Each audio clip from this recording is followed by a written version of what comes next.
Robert's cave experiment is one of the most important experiments in the field of social psychology, which talks about the concept of social conflict, how to bring cooperation among the people, how to reduce competition and conflict among the people. This experiment was given by Muzafer Sherif. Now, Sherif is one of the most influential figure in the field of social psychology. Sherif has studied a lot about group norms, about society, social influence, etc. And his important contribution has played an important role in understanding various phenomena of social psychology. Sherif has given experiments like Robert's cave experiment, autokinetic effect. He has also given the more important theory, realistic conflict theory, why conflict are there. He also studied about group norms, processes in the group, a lot of things. Among this, Robert's cave experiment is also one of the important one. Today, we will discuss that what this experiment is all about. First of all, experiment was conducted by Muzafer Sherif in 1954, and we want to examine how intergroup conflict and resolution, and then how it lead to problems and how can you bring cooperation on the people.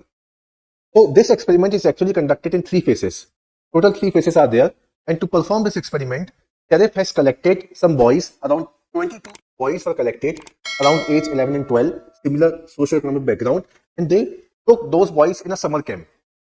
The summer camp was held in Robert's Cave, Oklahoma. Okay, so 22 boys were there, and then this experiment is performed into 3 phases. Now, one by one, we will discuss each phase. Phase 1 is about group formation. So in phase 1, group formation was there. All the 22 boys were randomly divided into groups. Okay, so some people divided into one group, other boys, they were divided into another group. They begin to mingle with each other, they begin to know each other, they begin to cooperate with each other. And definitely, some group norms formed, some group identity formed. Okay, they begin to identify with each other. So this is about the group formation. It happens on a regular basis. Okay, whenever we involve ourselves with another group, we introduce ourselves, another people introduce themselves to ourselves. This is the phenomena. So group formation was there. All the boys, they engage in bonding activity.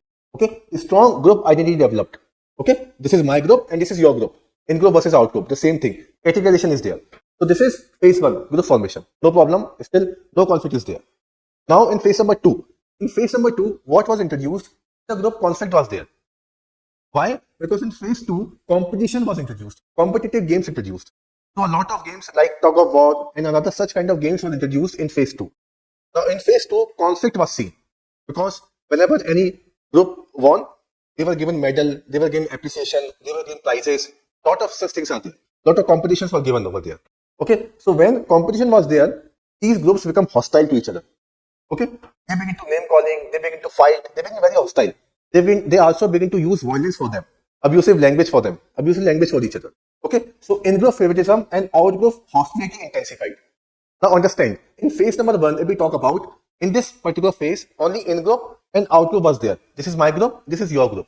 But in this particular category, in-group favoritism, that I will favor my group only.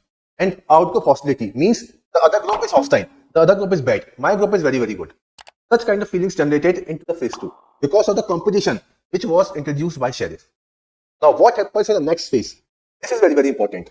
In phase number 3, conflict resolution phase, in phase number 3, Sherif introduced some superordinate goal, which is also known as shared goals. So Sherif introduced some tasks, some objectives, which can be achieved only and only when all the boys of the group work together. Okay, let's say for example, they have to fix a power supply. Okay, they have to collect money for something. So for such kind of things, they all have to cooperate with each other. Such kind of activities were introduced in phase number 3. Okay, so superordinate goal introduced, fixing water supply, pulling a truck. Now when these activities are introduced, it was seen that cooperation reduced conflict and improved relationship. Competition was not there. We replaced competition by cooperation, and whenever cooperation was there, we see that conflict reduced. Okay, conflict and competition reduced, and there was no so much hostility, there was no much tension on the people. So this is the experiment conducted by Sherif, and he has introduced the concept of superordinate goal. Now you can see the example of this in our society also, in our freedom struggle also.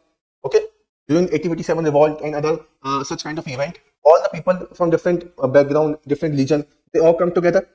Okay, despite of knowing that this is your community, this is my community, despite of these facts, they come together. Cooperation was there, and when cooperation was there, there was no such conflict was there, no competition was there. Okay, in the same way, you can see in India also, when floods were there, Chennai floods, okay, tsunami was there, all the people come together. Okay, cooperation introduced, because if they come together, then only they can win, then only they can rescue people. During the time of Kargil war, surgical strike, Okay, all the people, even the political parties and the ruling party, they come together. Why? Because they want to show themselves as a one identity, as a single identity. Why? Because in that particular case, when cooperation is really high, there will be no conflict and it will improve relationship. Okay, so this is subordinate goal. This is Robert's cave experiment. I hope it is clear.